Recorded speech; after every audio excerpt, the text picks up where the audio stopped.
Mucha paz, muchas bendiciones.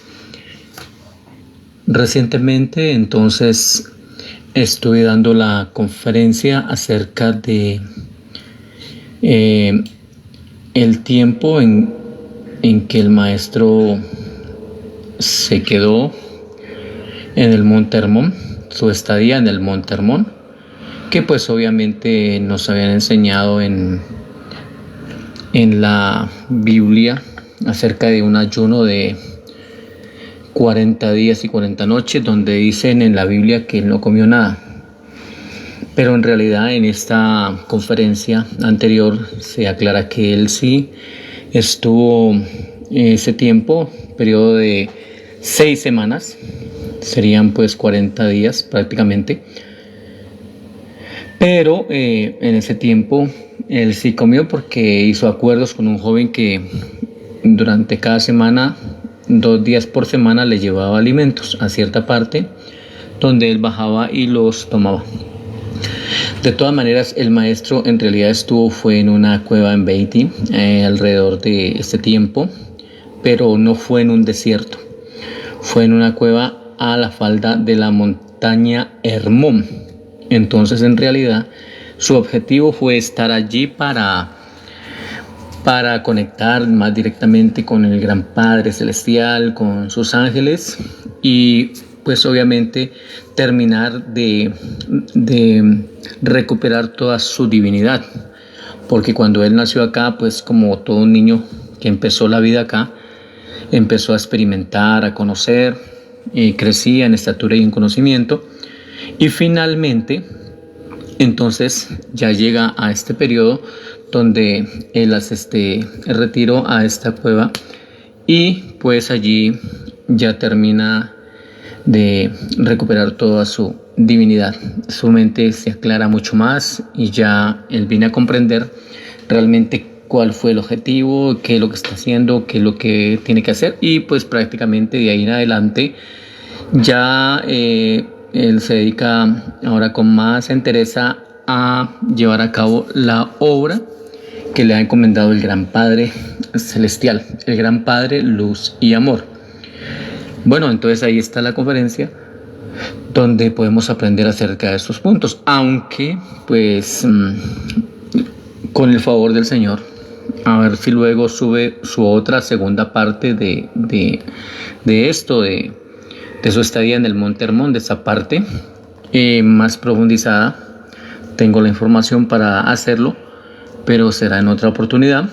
Y en este momento quiero pues dar a conocer, después de ese tiempo de la estadía en el Monte Hermón, el periodo de espera, en un punto 9.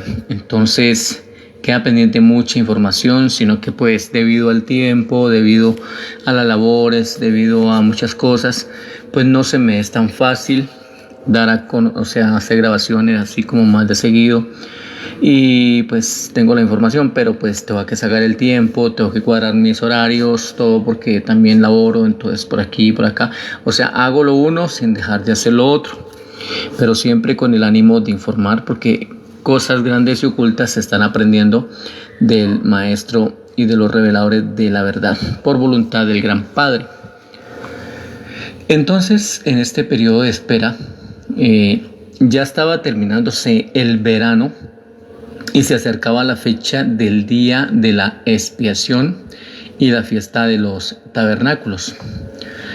Bueno, como pues el maestro nació allá en la tierra de los judíos y pues él era también un judío, en lo humano, ¿no? En lo humano, en lo divino, en lo celestial, él es de allá, es su universo, no tiene nada que ver con ninguna nacionalidad acá, ningún grupo, nada de eso, sino que pues mientras estuvo en la tierra, pues fue allá, en esta nación. Por lo tanto, pues como judío que era, pues también lo tocaban estas fiestas, pero no es que quiera decir que entonces estos rituales de todas estas fiestas judías las tengan que celebrar los demás. Los de otras naciones no tiene que ser así, porque de hecho hay restricción para los judaizantes. Se nos da mucha advertencia sobre los que pretenden judaizar a las otras naciones. Mucho cuidado con eso, de raíces hebreas, de religiones judías, donde pretenden hacernos creer y seguir y celebrar sus rituales. No debe ser así. No tiene que ser así. Entonces, Yeshua se reunió con su familia en Capernaum el sábado y el día siguiente se dirigió a Jerusalén con Juan. Este Juan pues era Juan Zebedeo, el que se ha conocido como el discípulo del amor. Bueno, el hijo de Zebedeo, que es este Juan, tomando el camino al este del lago y por Gerasa, y bajando por el valle del Jordán, aunque Yeshua departía de vez en cuando con su compañero de viaje por el camino, Juan notó en él un gran cambio. Ya habíamos notado también en la enseñanza anterior que después de la meditación, de aquel tiempo que estuvo en meditación, en esta estadía en el Monte Hermón, pues cuando él baja de ahí se nota un gran cambio. Y pues Juan ya había conocido y conocía al maestro mucho antes, porque hace mucho rato que se conocían. De hecho, el maestro trabajó en la construcción de barcos en el astillero del padre de Juan, de Zebedeo, pues el padre de Juan. Entonces Juan notó un gran cambio caminando pues con el maestro. Yeshua y Juan se detuvieron en Betania. Bueno, este cambio es realmente le ocurre a todos los que estamos en el despertar. Y mire que el Señor ahí mismo ahí se nota el cambio, porque Él estaba pasando eso, estaba trascendiendo. Por eso ya muchos notaron el cambio. Y eso pasa con nosotros cuando hemos estado en ciertas religiones, en ciertos dogmas, atados en ciertas enseñanzas doctrinales de este mundo, y siempre vivimos como lo mismo y dando vueltas como lo mismo. Pero una vez despertemos, pues hay cambios que hasta uno mismo se los nota y uno dice, ¿cómo he cambiado? Y mucha gente también nota los cambios de uno, y pues muchas veces la gente piensa que es que uno se ha vuelto raro, que uno se ha vuelto, pues no sé, tantas cosas que piensan, pero en realidad no es eso. Lo que se trata ahí es que el despertar en sí trae cambios. El avanzar a la verdad, el avanzar a la perfección, todo esto trae cambios. Solo que los que no han podido entender porque se han quedado en lo mismo, pues muchas veces lo que hacen es juzgar y decir cosas que no entienden. Bueno, entonces Yeshua y Juan se detuvieron en Betania, donde pasaron la noche con Lázaro y sus hermanas. Y habiendo salido por la mañana siguiente a primera hora rumbo a Jerusalén, pasaron casi 3 semanas en la ciudad y en sus alrededores. Por lo menos así lo hizo Juan, muchos días. Juan fue solo a Jerusalén, mientras que el maestro pues caminaba y rondeaba por las colinas cercanas, dedicado a la comunión espiritual con el Padre en el cielo, con el Padre celestial, el Padre eterno, que por supuesto es muy diferente al que nos han enseñado del Antiguo Testamento. El Padre, verdadero Padre celestial, jamás fue Yahvé, llamado después Jehová.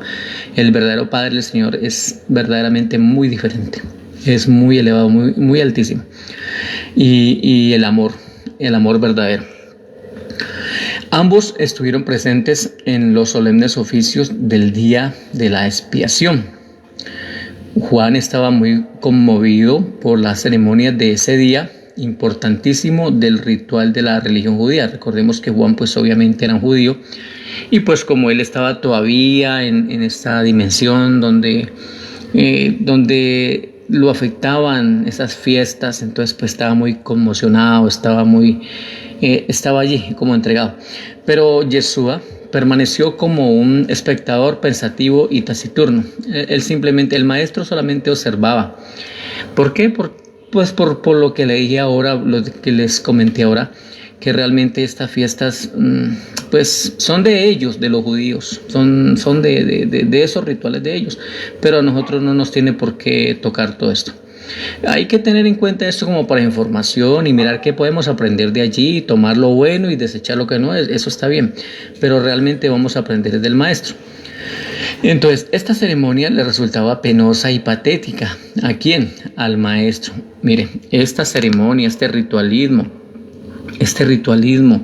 que estaban haciendo los judíos, al maestro le resultaba penosa, patética. O sea, es tremendo porque el maestro ya sabía lo que se movía allí en los rituales de los hombres. Y eso le parecía a él así, al hijo de hombre, porque el maestro era el hijo del hombre. La veía como una tergiversación del carácter y de los atributos del verdadero Padre Celestial. Siempre me gusta hacer esa aclaración, el verdadero Padre Celestial, para que no lo sigan confundiendo con Yahvé o con Jehová. Entonces consideraba los sucesos de este día como una farsa. Como toda religión dogmática del sistema, pura hipocresía y farsa, todas son así. Las judeocristianas, romanas, todas esas religiones de este mundo, todo eso es una farsa. Y esto lo aprendo del maestro, y lo digo porque lo aprendo del maestro, si no, no diría esto. Entonces él consideraba los sucesos de ese día como una farsa de los hechos de la justicia divina y de la verdad de la misericordia infinita. Ardía en deseos de expresar abiertamente la verdad sobre el carácter amoroso y la conducta misericordiosa de su verdadero Padre en el universo. Él ardía en hacerlo, pero su fiel monitor, el monitor ya les he hablado quién fue su monitor y quién es el monitor de cada uno de nosotros, o sea, el ajustador de pensamiento, le advirtió que su hora aún no había llegado. Todos nosotros tenemos el monitor, el ajustador de pensamiento, la chispa divina, que si nosotros aprendemos a escuchar su voz, si aprendemos, así como el maestro también aprendió, porque él vino a este mundo a experimentar y aprender, y él llegó a tener toda esa comunicación con el monitor. Entonces ya él es el que nos va advirtiendo qué hacer, qué no hacer, qué seguir, qué no seguir. O sea, es importante poder conocer y dialogar con nuestro monitor. Entonces él advirtió que su hora aún no había llegado, porque el maestro ya quería compartir la verdad, quería decirles a todos esos ciegos que estaban por ahí atrapados en las religiones dogmáticas del sistema, en este caso la judía, que había algo más, que era algo más maravilloso, que era grandioso, que era la verdadera luz, que era el verdadero Padre. Él ardía en deseo de mostrar este maravilloso Padre, el Padre Luz, el Padre Energía, el Padre Azul. Sin embargo, esa noche en Betania, Yeshua hizo numerosos comentarios que perturbaron mucho a Juan. Y Juan no acabó nunca de entender por completo el verdadero significado de lo que Yeshua le dijo esa noche. El maestro Yeshua se proponía quedarse con Juan durante toda la semana de la fiesta de los tabernáculos. Esta fiesta era la fiesta anual de toda Palestina. Era la época de las vacaciones de los judíos. Aunque Yeshua no participó del júbilo de la ocasión, era evidente que se complacía y experimentaba satisfacción al contemplar la alegría y el gozo pues que había en los jóvenes y en los ancianos, porque de una u otra manera pues el maestro se regocijaba mucho y se regocija cuando alguien es feliz, cuando alguien está contento, y eso pues a todos nos pasa. Cuando vemos nuestra familia contenta o los hijos contentos o hay motivo pues de que la gente ría, pues uno se goza de eso, pero no tanto por la celebración, sino porque había ese gozo.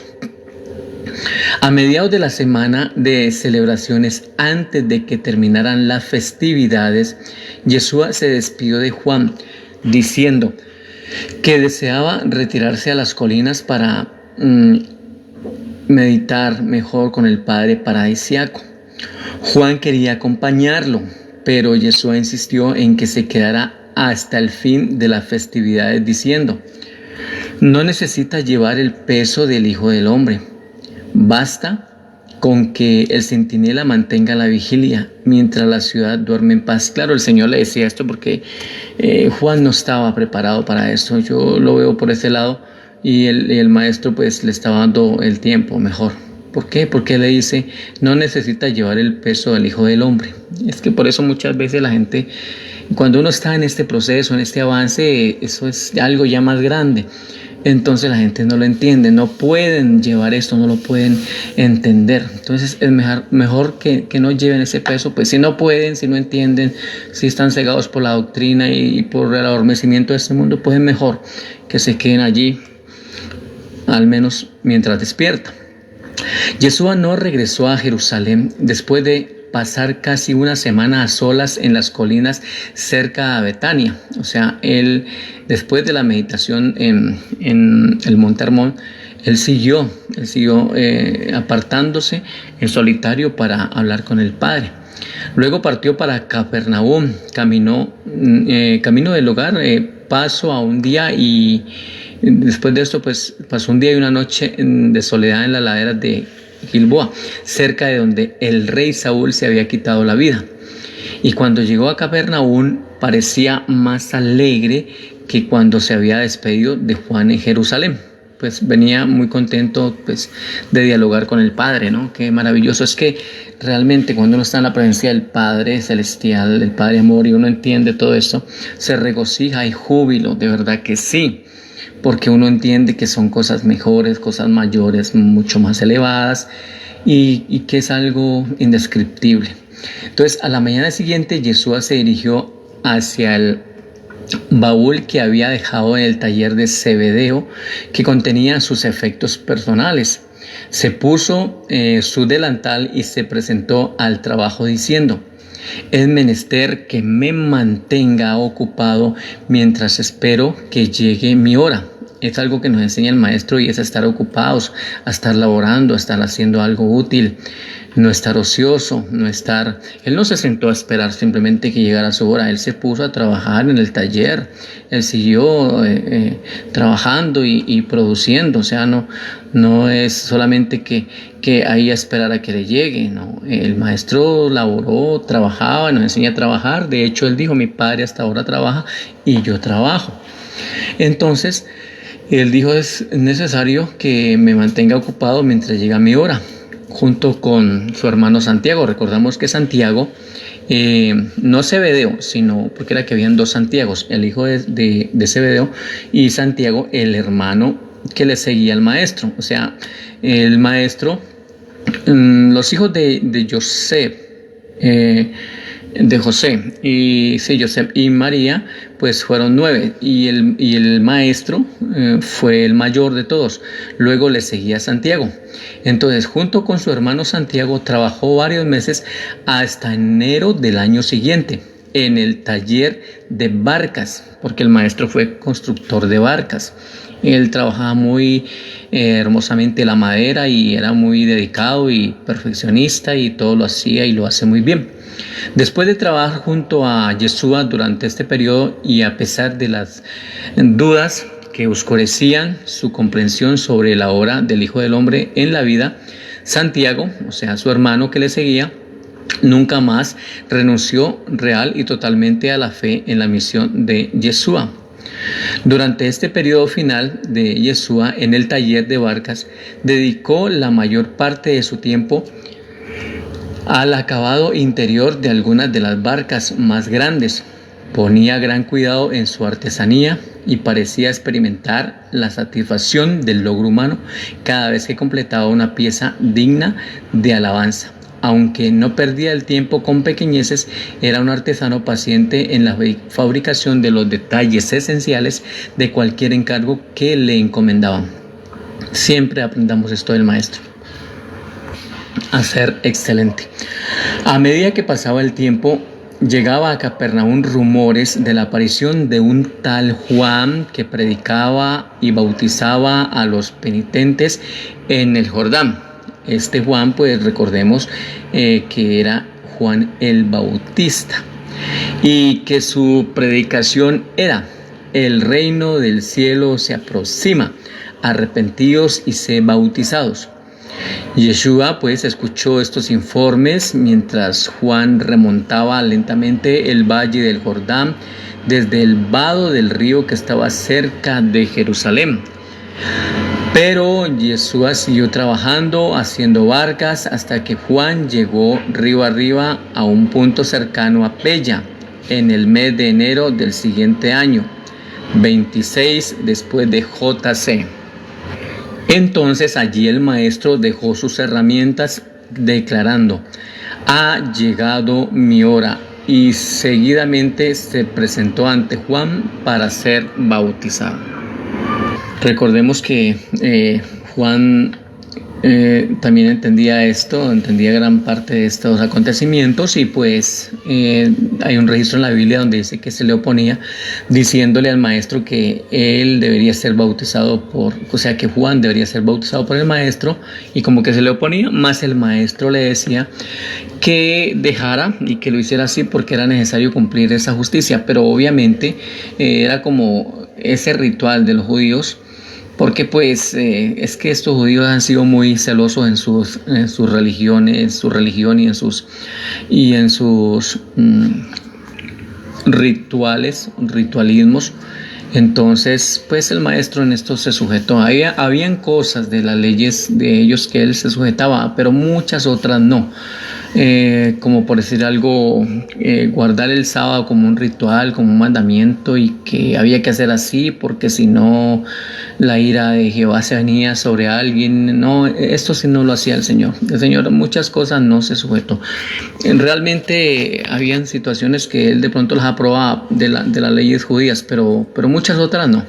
Y eso es lo que nos enseña el maestro, a ser libres de todas esas manipulaciones que nos quieren imponer a través de las religiones en este mundo, en este sistema. Entonces, había un gran cambio que se había producido en el maestro, y pocos de los que habían disfrutado de sus visitas y servicios en sus vidas y sus idas y venidas por la tierra reconocerían más tarde que el maestro público, a quien habían conocido y amado como persona privada en años anteriores, yo les he hablado pues en otras conferencias de su ministerio personal, ¿ok? Y aquí prácticamente ya él se va preparando, ya él comienza a hacer sus pasos, sus avances para entrar a su ministerio público. Ya deja el ministerio personal y ahora va a su ministerio público. Por eso él dice: ha llegado mi hora, porque aquí ya empieza, como se dice, ya el desenlace de todo esto, hasta que finalmente pues llevado a la crucifixión.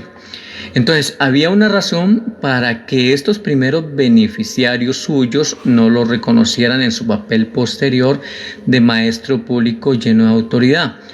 Durante muchos años había estado en proceso de transformación de mente y espíritu. Ojo con eso, se necesitan años, por eso hay que empezar ya. Tienes que tratar de empezar a despertar ya. Busca tu monitor que está en tu mente, busca la dirección del Espíritu y la verdad, del Espíritu Santo, de los portadores de la verdad. Debes de buscar, porque esto requiere años. Si al mismo maestro le requirió años, pues sí, por eso había una razón para que esos primeros beneficiarios suyos no lo reconocieran en su papel posterior de maestro público lleno de autoridad. Durante muchos años había estado en proceso de transformación de mente y espíritu. Ojo, nuestra mente debe ser renovada, no seguir bajo los ritualismos de este mundo. Por eso es que se dice por ahí en un texto aprobado: para que comprobemos cuál es la voluntad agradable de Dios agradable y perfecta, y ya no seamos más partícipes con los rituales de este mundo, para que no seamos más esclavos de este mundo. Entonces, por ahí una cita en Romanos que ha sido muy estudiada. Yo de hecho, esto es algo de lo que yo siempre recalcaba y repetía esta cita, pero pues la verdad no la había entendido como la entiendo ahora. Dice por allá que en Romanos 12:2 que nos exhorta a no conformarnos a este siglo, a las enseñanzas de confusión de este siglo, de este mundo, de estas religiones, de este sistema, sino que seamos transformados por medio de la renovación de nuestro entendimiento. Y eso es lo que hacía el maestro. El maestro se le aclaró su mente, su espíritu, hubo un proceso, pero todo esto lo llevó a cabo cabalmente Así que esto implica un cambio profundo de nuestra forma de pensar y actuar, permitiéndonos discernir la voluntad de Dios, que es buena, agradable y perfecta. Repito, el verdadero Padre, el verdadero Dios, no Yahvé, que es Jehová, ese no, ese es agua pasada, el verdadero Padre. Así que es necesario cambiar nuestra mentalidad. Este proceso de renovación es esencial para vivir de acuerdo a los principios del verdadero Padre y resistir a las influencias de este mundo. ¿Estamos? Entonces, vamos finalizando con esta parte, y pues esta era la razón por lo que ellos no entendían esto. Entonces, durante muchos años, aquí ya el maestro pues se acercaba a los 31 años. Entonces, durante estos años anteriores había estado en proceso de esa transformación de mente y espíritu, y se completó durante su extraordinaria permanencia en el Monte Hermón. Maravilloso. Entonces, es necesario venir al secreto. Él estuvo en el Monte Hermón en el secreto, con el Padre. Ojo, no se fue a buscar allá donde los predicadores confundidos. No hay que hacer esto, hay que antes salirse de allí.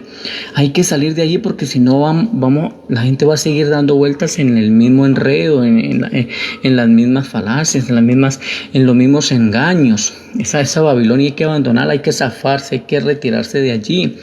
Entonces, el maestro nos enseña que toda esta maravillosa y extraordinaria experiencia la vivió allí, en lo secreto. Por eso es que él dice que busquemos al Padre en el secreto. Por ahí en Mateo 6:6, que entremos al secreto. No es ir a templos, no es ir a iglesias, no es ser cuatro paredes. Es dentro de nosotros. Allí nos habita el Padre, y allí es donde debemos habitar. Él sí se fue, pero a una montaña, una parte donde no había bullicio, donde estaba solo. Eso es importante, donde no haga bulla, donde no hayan esas estrambóticas griterías y esa música que muchas veces colocan, que le taladra a uno los oídos. Dios, el Padre maravilloso, lo escuchamos en el silencio, allí en la quietud, en lo solitario, allí donde Él nos prepara, donde nos prepara, nos hace maestros, donde conocemos todo eso para poder llegar a informar a otros con esta claridad. Entonces, con esto terminamos, y sé que nos da una gran enseñanza y nos da un gran beneficio para nuestras propias vidas. Aprendamos del Maestro, vengamos a Él los que estamos cargados. Mucha gente cargada, confundida, no sabe ni qué hacer, ni en qué creer, tanta confusión, que dicen unos por aquí, que dicen otros por acá. Ve al Señor. Él es el camino, la verdad y la vida, y nadie viene al verdadero Padre si no es por Él. Entonces damos gracias, inmensas gracias al Maestro Divino, a sus portadores de la verdad, y por supuesto a la maravillosa chispa divina, nuestro ajustador de pensamiento, al Espíritu de la verdad que proporciona el Hijo maravilloso, y al Espíritu Santo que proporciona la ministra divina. Tenemos tantas ayudas, hay que aprender, hay que renovar nuestra mente. Entonces, no se conformen a este siglo. Vengamos a la transformación por medio de la renovación de nuestro entendimiento, para que comprobemos cuál es la voluntad del Señor, agradable y perfecta. Mucha paz, mucha paz. Gracias, gracias, gracias.